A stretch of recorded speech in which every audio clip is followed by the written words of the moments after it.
This is Time and Other Thieves, reflections and conversations on the nature of existence.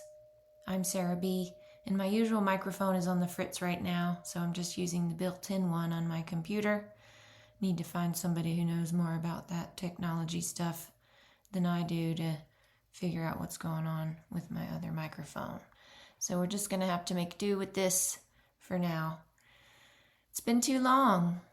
It is currently May of 2026, and I haven't put out a non-interview episode since February about Van Morrison's Astral Weeks, and I haven't released a book-focused episode, unless you count my Stoics Guide to Group lecture, since July of last year, when I talked about Carl Jung's Modern Man in Search of a Soul. So much of my creative and intellectual energy has been going to my groups lately, and to other group-related pursuits, that I haven't had enough of it, or of time, to make a Time and Other Thieves episode. Actually, I started another podcast, solely devoted to group. It's called Present Moment Process, and I'm co-hosting it with my friend and colleague, Chris Byrne, with whom I also co-lead a weekly process group for therapists, and with whom I co-founded the Asheville Group Psychotherapy Society. We've only made one podcast episode so far, but I look forward to cranking out some more. And meanwhile, I'll still talk about group on this podcast too, via various ideas as they're presented in whatever books I've been reading. For this episode, the book will be Marion Woodman's Bone, Dying into Life. If you're a longtime listener of this show, you may recognize Woodman's name, as I did 2 episodes on her book Addiction to Perfection, the first in November of 21 and the second in November of 22. I had reason to revisit that book yet again, thanks to my Time and Other Thieves group, a monthly process group meets book club inspired by this podcast. I made a short episode, not even 10 minutes long, about that group last June if you'd like to learn more about it. There are actually 2 spots available for just the right 2 people. Email me at sarahbsimpson@protonmail.com for more info.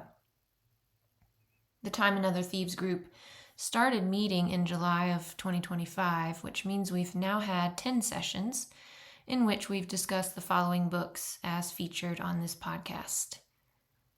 Anthony DeMello's Awareness, Summerhill, A Radical Approach to Child Rearing by A.S. Neal, The Art of Loving by Erich Fromm, Meditations by Marcus Aurelius, Meister Eckhart's Book of Divine Consolation, J. Krishnamurti's Awakening of Intelligence, The Dharma Bums by Jack Kerouac, Meditation in Action by Chogyam Trungpa, Marion Woodman's Addiction to Perfection, and The Seeking Heart by Francois Fenelon. Words cannot express what a special and unique experience it's been to discuss these books, process group style, with my Time and Other Thieves group. Even when some of the members haven't read the book or listened to the corresponding podcast episode. Sometimes it's good to show up unprepared and open to whatever. In rereading Addiction to Perfection for the March session of that group, we meet on the last Wednesday of the month, I was inspired to read another Marion Woodman book for the first time. At least the first time all the way through. As I mentioned, that book is called Bone, Dying into Life, and it's Woodman's journal entries from when she had uterine cancer. We're with her for the diagnosis in the fall of 1993, and for the 2 years following it, until she is announced cancer-free, thanks to a combo of radiation and an array of holistic treatments. Then she has a second cancer scare that turns out to be osteoporosis. Woodman went on to live for another 23 years, eventually developing dementia and dying peacefully at the age of 89. In the introduction to Bone, Woodman writes about our fast-paced society, saying, "We are now moving at a pace that is dissolving the world into an abstraction before we can take it in." She wrote those words in the year 2000, before smartphones existed, and her book, like her original journal, is filled with marginalia, namely quotes from other people, partly as a way to slow readers down. We need all the help we can get in this regard, now more than ever. That's partly why I love process groups so much. They invite us to slow down and actually be with our experience and the experiences of the people around us. So much can happen inside a person in a matter of seconds, and so much of it goes unsaid, and as a result, it dissolves into an abstraction, the concrete specifics of it never explored or understood. Recently in one of my groups, I noticed someone gazing at another member, someone who was talking, with the most loving smile on their face. And because this was a process group, I gently interrupted the talking person to voice my observation of the smiling person and to ask if any words went with the smile. Their response inspired a meaningful and fascinating exchange of feelings that led to a deeper understanding of both members. That never would have happened if I hadn't slowed things down, and I count it as a huge success. Also, still in the introduction to Bone, Woodman paraphrases Carl Jung in saying that in others we meet ourselves in 1,000 disguises. Here's a concept that clearly applies to group, and in more than one way. It applies on a macro level in that group creates a space for members to really contact their own aliveness, to recognize it as such and turn toward it rather than away.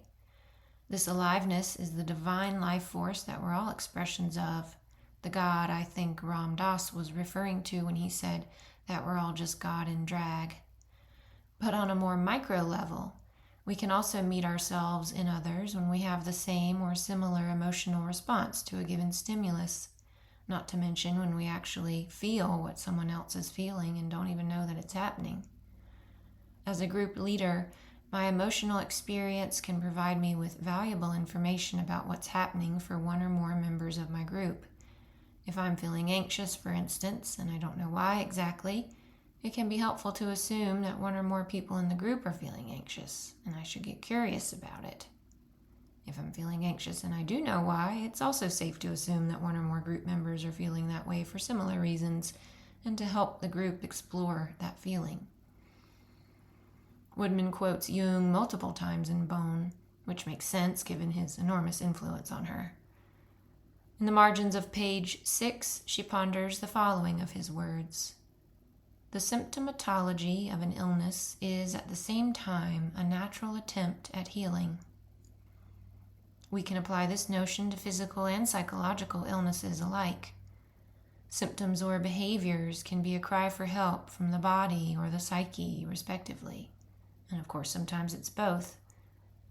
I remember watching a film in graduate school in which some expert on schizophrenia said that mental illness is an answer to life's problems, which struck me as profound in ways I couldn't articulate and still has that effect on me. We usually think of mental illness as the problem, right? So to see it as an answer to problems is a radical reframe. And Woodman, in quoting Jung, is saying that physical illness can be reframed this way too. And I think we can conclude that the symptoms are an attempt at healing the body as well as the soul or psyche. Woodman herself says later in the book, "My body has always been the instrument through which I have been forced to come to consciousness. Heat stroke, eating addiction, car accident, kidneys, knees, cancer." This idea, in conjunction with the one expressed in the preceding Jung quote, actually helped inform my decision to try and start a process group for people with chronic health conditions. Inspired by Woodman's calling her body an instrument of consciousness, I'm calling the group Carriers of Consciousness, love some alliteration, which, when I Googled it to make sure it wasn't attached to anything unsavory, I learned actually that it appears in another passage of Jung's. The carrier of this consciousness is the individual, who does not produce the psyche on his own volition, but is, on the contrary, preformed by it. And then I instantly purchased The Undiscovered Self, the book from which said quote comes. Stay tuned for a possible episode about it. Jung also famously said, and Woodman quotes this in the margins of Bone too, that what is not brought to consciousness comes to us as fate. I've pondered this one quite a bit in trying to formulate a verbal response that's worth sharing on a podcast. Fate is something ordained for us. When we say it was fate, we mean that it was written in the stars, it had to happen, it was predestined. Sometimes it's objectively good, and sometimes not so much, but it absolutely had to happen. And why is that? Because consciousness. We either bring things to it of our own volition through therapy, dream work, group work, psychedelics, spiritual practice, creative practice, and any number of other avenues, or circumstances force it onto us.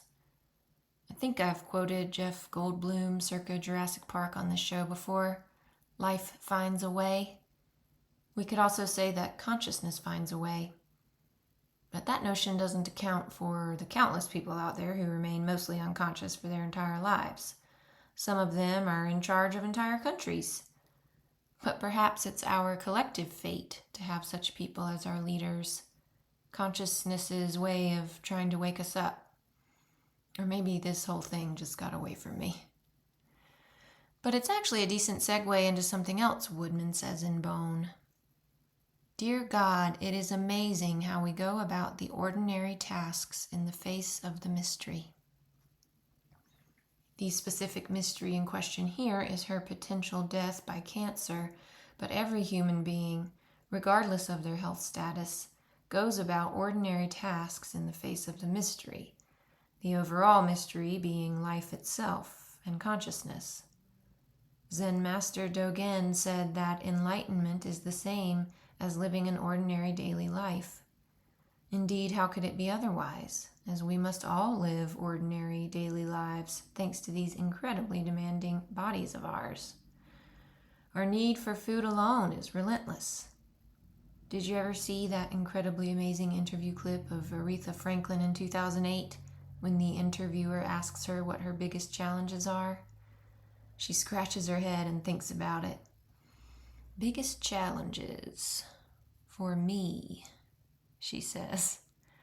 Then, trying to figure out what to cook for dinner. Nightly, you know. Just night after night. What's it gonna be tonight? I saw that video a couple years ago in a doctor's waiting room and could have died right there, a happy woman. Aretha speaks the truth. I like to cook, though not as much as I used to, and I am constantly baffled by the relentlessness of having to feed myself good food. Sure, I could put less thought and energy into it and eat restaurant food and other processed meals more often, but that's no way to live.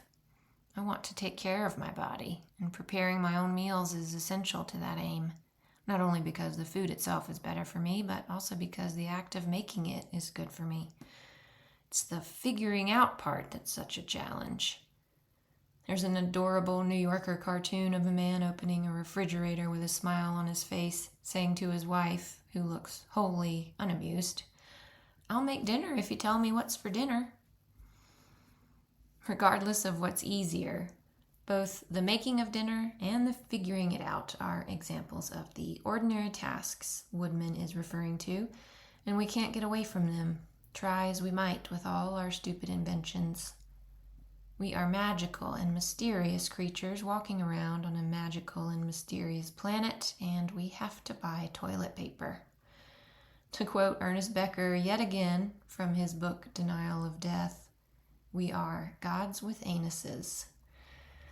And Woodman points out that the ordinary aspects of life can also be a compensation to the mystery, or in her case, what she calls the death sentence. Quote, "If I'm concentrating on the exact shade of green and how the sun falls through the unicorn in my window, I don't worry about death." She was in the process of moving into a new house. Staying occupied with mundane material activities, interacting with objects, using our hands, making our surroundings reflect our own aesthetic preferences, cleaning and organizing, all of these things can be a balm to the suffering and other mysteries of life. It is terribly good, as Joanna Newsom sings, to carry water and chop wood. Along with Carl Jung, two other writers that Woodman quotes a lot in Bone are William Shakespeare and Emily Dickinson. I was most moved by those from the latter, and by the following phrase especially: I dwell in possibility.